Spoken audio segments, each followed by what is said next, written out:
So Dak Prescott and his now ex-fiance, they're no longer getting married. Guess why?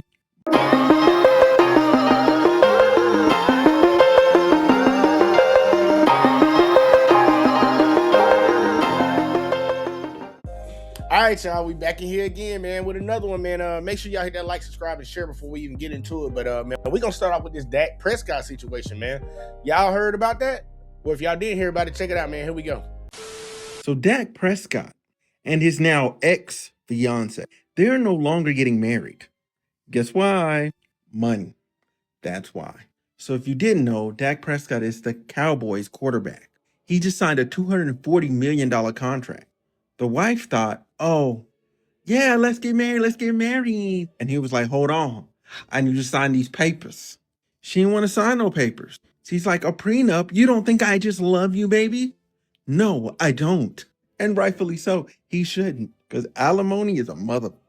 Y'all thought child support was bad. Alimony is worse. So they get into this big argument, huge argument on the yacht, and they call everything off.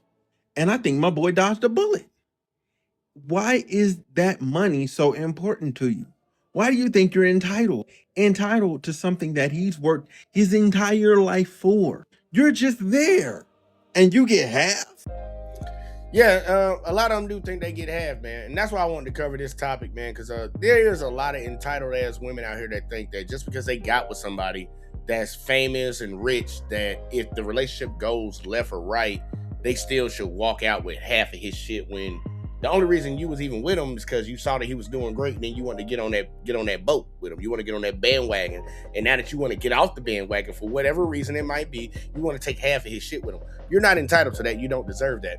And I do applaud Dak for calling that shit the fuck off. And also, I want to relay this over to a lot of people that don't understand how prenups work, because a lot of ladies get offended when a guy says he wants a prenup. A prenup is an agreement between you and that guy. Y'all both have to agree on it, that this is what's going to happen when it pertains to the assets and what we have in this relationship. Some prenups are just you leave with what the fuck you came in with, and some prenups are, well, he's going to give you this or he's going to give you that, depending on who's the breadwinner. But to take it as an insult is just amazing to me, and a lot of ladies miss out, and it kind of actually enlightens a lot of guys to know why the girl was even really there. Was she there because she actually loved you, or was she there because you just signed a $250+ million contract? And in this case, it looked like it was a contract.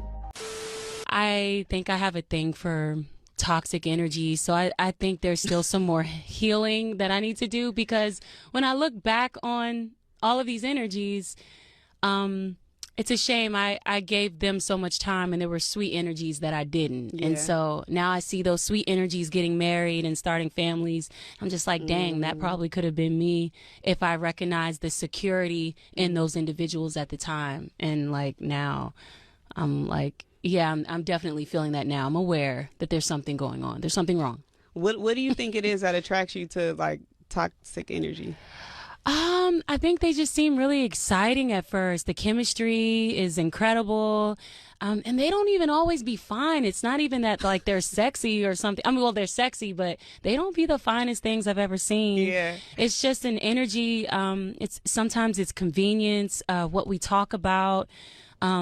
A lot of the sweeter energies that I felt like weren't for me. I felt I could see myself falling asleep a little bit on the phone. Mm-hmm. So I don't know if that's like, if boring is good or not. Like, I'm trying to figure out what that means. Like, it's the thrill. Yeah. It's the thrill of it. Yeah. What's absolutely. Your sign? Look, y'all, this is for the people in the back that don't listen well, because what she said was very enlightening. It was very enlightening. She's attracted to the chaos. She's attracted to the toxic. And there are a lot of ladies out here that are just like that. And y'all claim y'all don't like all the bad boys and all the woo-woo stuff, but when it comes down to it, that's who y'all seem to keep laying up with. That's not majority of dudes out here. And that's why I really be tripping when I hear girls talking about, I gotta heal from this and heal from that and accept me for I am and all this. When you have made all these bad decisions with the people that you've messed with, you laid down with, and then you really want a good guy later on to come in like Captain Save-A-Ho, but usually they probably done moved on to somebody that actually got their head on straight. And just think about the stuff that you go through in these relationships. Like, you wasting time, you wasting energy, all for what? A thrill? A very small moment in time of excitement? And I think she actually might have a chance to find her a good dude or whatever. But I would tell any lady, I would give any advice to him and say, like, look, don't even roll the dice on that. Like, those good guys that were there, and there's always good guys around, open your eyes and start paying attention and stop trying to chase what everybody else is doing. Stop trying to be in the in crowd and being a sheep. Like, you got a good dude that's right here that gives a fuck about you and cares about you, stay with him. If you want that toxic shit, go chase that toxic shit. But don't come back complaining later, man. Don't come back complaining later. I'm sick of it. Let me tell y'all something. You cannot make these women happy at all. Because if you don't got a job, she gonna leave you. If you got a job and you work too much, she gonna leave you. If you don't have nothing, she's gonna leave you. If you're trying to build something, she's gonna leave you. Women are only with men because of the convenience, or maybe even the idea of having a man. Okay? Women, they don't want to sacrifice nothing.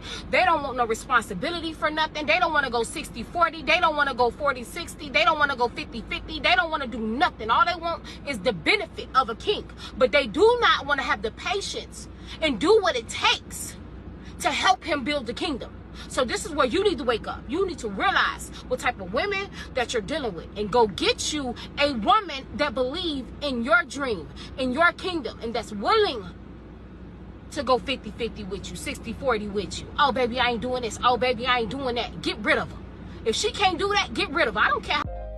Look, I'll be honest with y'all, bro. I ain't mad at her. I am not mad at her with what she said, because I believe what she said is 100% honest. Like, with the economy and everything, the way America is right now and how the world is, bro, like, for anybody to be out here, especially a lady to be out here and think that you're going to get a free ride and not contribute to the relationship, not help out, play your part, man, get rid of her. I'm with it. Get rid of her. But guess what? I wanted her to say it. I don't want it to come from a dude like me, because, you know, oh, y'all just hate women and all this woo-woo stuff that we hear those talking points, and then next thing you know, they're going to call me gay. Gonna call me gay.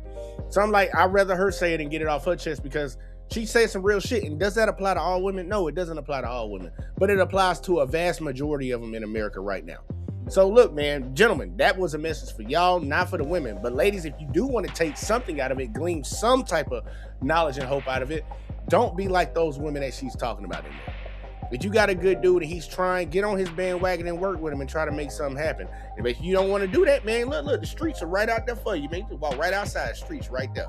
But y'all let me know what y'all think, man. Write it down below. Hit that like, subscribe, share all that in the bag of chips, man. And your boy gonna get up out of here, man. I'll catch y'all in the next one as always, man. Peace.